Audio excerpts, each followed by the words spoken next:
What are some red flags that someone should walk away from their financial advisor from if they come up? When do I know that my financial advisor sucks? If they're only offering you, stocks, bonds, mutual fund and annuities.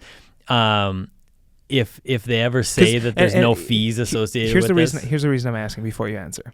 The reason I'm asking is because I think probably some people, not all of them, the reason why they aren't out there looking and doing it and involving someone who knows about these things in their finances is because, like we said before in the beginning, they feel like the financial advisors are just out there to get them. Mm-hmm. So what if that's the case? What if someone does come across someone who's out there to get them?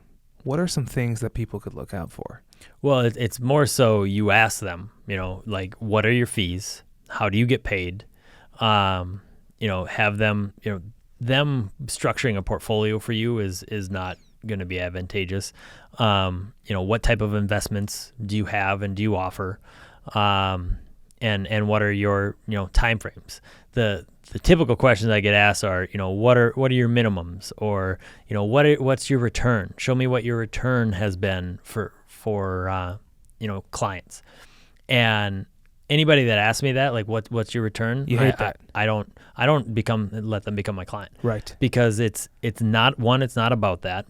Two, well, it is about that, but it's more so it's the individual. Right. Because everybody has different risk tolerance. Everybody has different return potential. Everybody has different, thought process of what they need and what they want. So I can't lump them all together and say, or just give one specific example, because I could skew the numbers. Right. If I put a return potential where I made a client, 20% that year, okay, that's great. That worked for that client, but their risk profile is different. Their what they invested in is going to be different than what you're going to invest in.